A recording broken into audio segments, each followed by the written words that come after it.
नमस्कार साथियों, मैं आशा मेहरा न्यूज़ 5 भारत में आप सभी का स्वागत करती हूँ। मैं आपको एक बात पूछना चाहती हूँ और एक बात बताना भी चाहती हूँ। सबसे पहले मैं एक बात आपको बताना चाहती हूँ।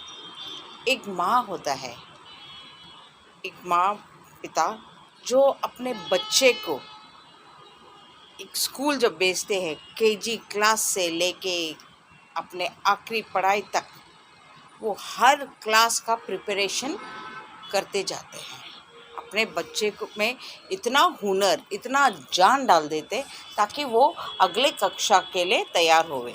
जैसे केजी से फर्स्ट स्टैंडर्ड से सेकंड स्टैंडर्ड ऐसा चलता ही रहता है। तो वो पूरा एक साल प्रिपेयर करते हैं, अपने बच्चों को तैयारी में लग जाते हैं कि अपना बच्चा अच्छे से अच्छा परफॉर्म करे और वो सेकंड क्लास में जाए, थर्ड क्लास, ऐसा बहुत सारे स्टैंडर्ड्स पार करके अपना एक करियर बनाए ज़िंदगी में। और जब करियर बनाने का सवाल टाइम आता है और करियर बन जाता है, इंसान पूरा मेहनत करता है। सपोज़ मैं इतनी मेहनत कर रही हूँ और मैं मेहनत करते करते मैं सोच रही हूँ कि अब मेरा प्रमोशन का समय आ गया है। अब मैं पूरा तन मन धन से एकदम उसी में कंसंट्रेट कर रही हूँ कि भैया मेरा प्रमोशन पक्की है। लेकिन जब पता चलता है जो प्रमोशन मुझे मिलना है वो प्रमोशन किसी और को दिया जा रहा है, वो इसीलिए कि हो सकता है वो कोई क्लोज पर्सन होवे उस बॉस का, या हो सकता है उन्होंने कुछ क्या बोलते हैं, खिलाया पिलाया होगा, या फिर बिना काम बिना मेहनत उसको जो प्रमोशन मुझे मिलना है। तो सोचिए मैं किस पीड़ा से गुजर रही होंगी। ऐसे बहुत सारे लोग हैं जो इस पीड़ा से गुजर रहे हैं। और आज के तारीख में जब लॉकडाउन के समय, ये महामारी के समय, कितने लोगों की नौकरियां तक चली गई है।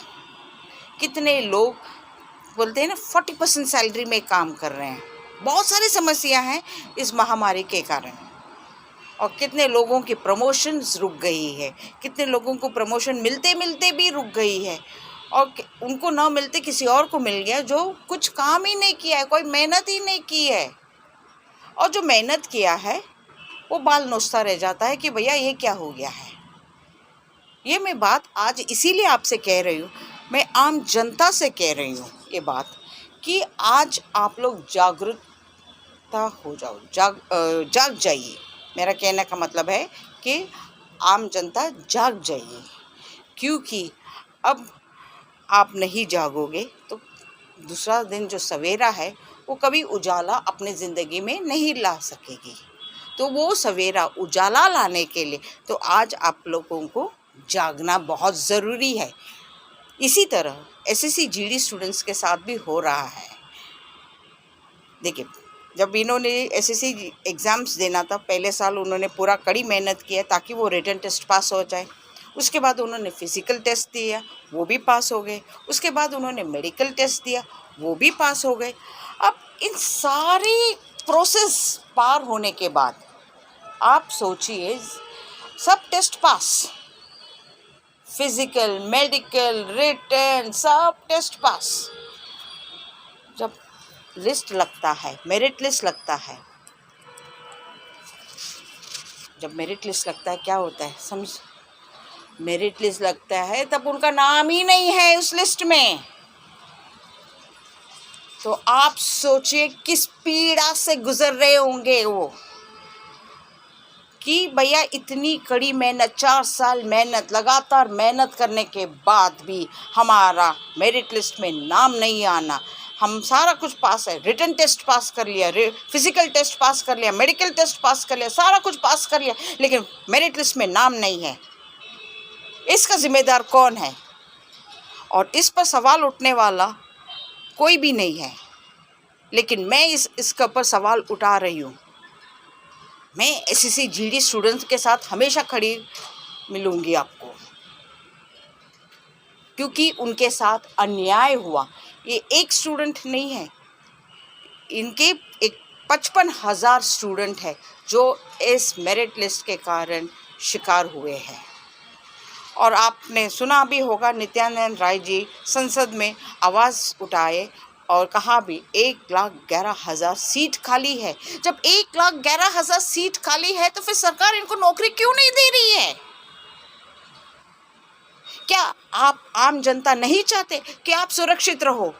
मैं चाहती हूँ मैं सुरक्षित रहूँ, मैं चाहती हूँ मेरे परिवार सुरक्षित रहे, मैं जहाँ रहती हूँ वो सारे जन सुरक्षित रहे, आम जनता भी सुरक्षित रहे, सरकार भी सुरक्षित रहे, सारे जन सुरक्षित रहे। ये सब सुरक्षित रहने के लिए तो इनको तो ज्वाइनिंग लेटर मिलना चाहिए ना।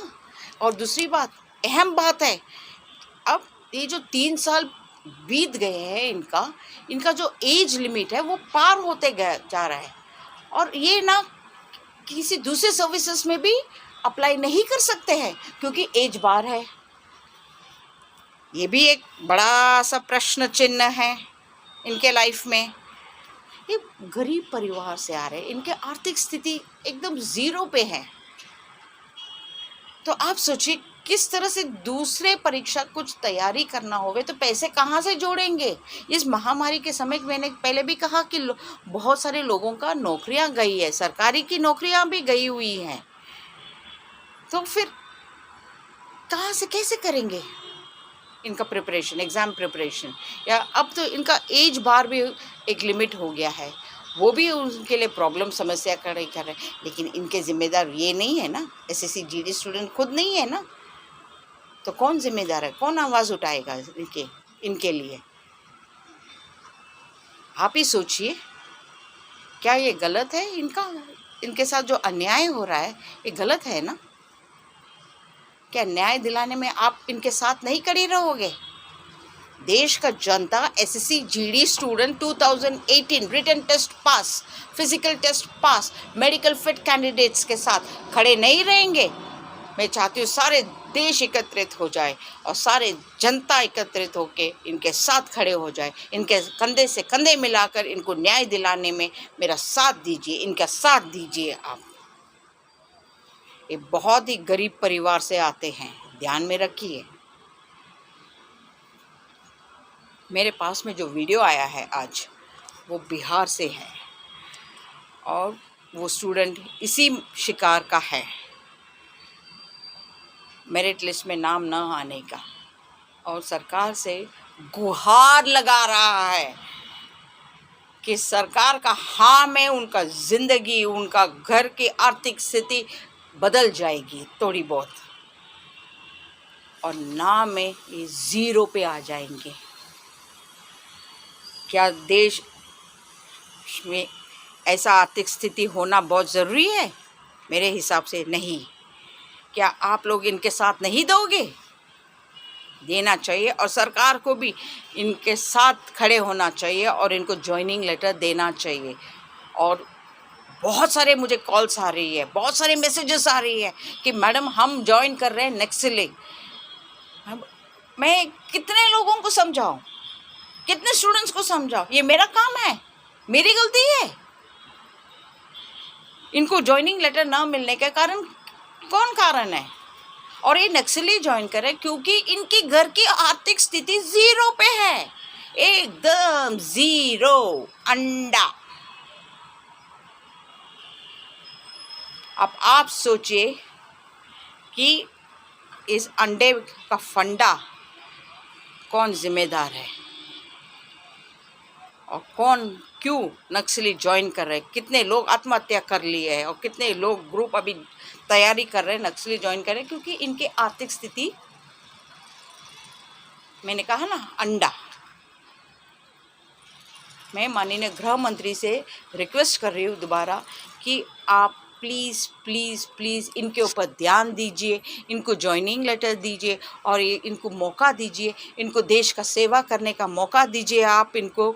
और आप भी सुरक्षित, हम भी सुरक्षित, और देश का जनता भी सुरक्षित, और सारे जन खुश, और सरकार भी खुश इसमें।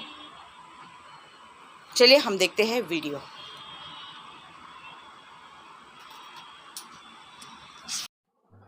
मैं Shivshankar Kumar SSC GD 2018 candidate Sitamarhi from Bihar. 4 साल की कड़ी मेहनत करने के बाद अब रिटेन, फिजिकल, मेडिकल सभी चीज़ क्वालिफाइड हो गए उसके बाद फाइनल मेरिट से बाहर निकाल दिया गया है। जबकि मेरे जैसे 55,000 कैंडिडेट इसके शिकार हैं, जो इस कोरोना काल जैसी बड़ी महामारी में बेरोजगार होने के कारण घर की स्थिति भी खराब हो गई। हम लोग मिडिल क्लास फैमिली से बिलोंग करते हैं, जबकि इस डिपार्टमेंट में 1 लाख से अधिक सीटें अभी भी खाली हैं और हमारे देश में डिफेंस की बहुत सी आवश्यकता है, फिर भी हमें ज्वाइनिंग नहीं दिया जा रहा है। जबकि हम लोग को ज्वाइनिंग कराने में कोई खर्चा भी नहीं होगा अभी, और इसमें कोई ज़्यादा लागत भी नहीं है। जबकि हमारे गृह राज्य मंत्री जी ने कहे भी हुए हैं कि 1,11,000 सीट अभी भी खाली है और हम 55,000 कैंडिडेट ही हैं, तो फिर हमें ज्वाइनिंग देने में क्या परेशानी हो रही है। आपकी ज्वाइनिंग देने से हम हज़ारों कैंडिडेट के घर की स्थिति है जो सुधर जाएगी और हम लोग का जो सपना है वो भी पूरा हो जाएगा। हम लोग ओवर एज भी हो गए हुए हैं, जो कि अब डिफेंस का तैयारी भी नहीं कर सकते हैं, और इसके साथ साथ हमने जो सपने देखे हैं वो भी टूट जाएगा। प्लीज़ किसी के सपना मत टूटने दीजिए। ये आपकी एक हाँ में हम लोग की ज़िंदगी सुधर जाएगी और एक ना में हमारी ज़िंदगी बर्बाद हो जाएगी। प्लीज़ हम लोग को बातों को ध्यान दीजिए। प्लीज़ आपसे अनुरोध करते हैं कि हमें ज्वाइनिंग की सख्त आवश्यकता है। मेरे साथ साथ हमारे घर की भी स्थिति सही हो जाएगी।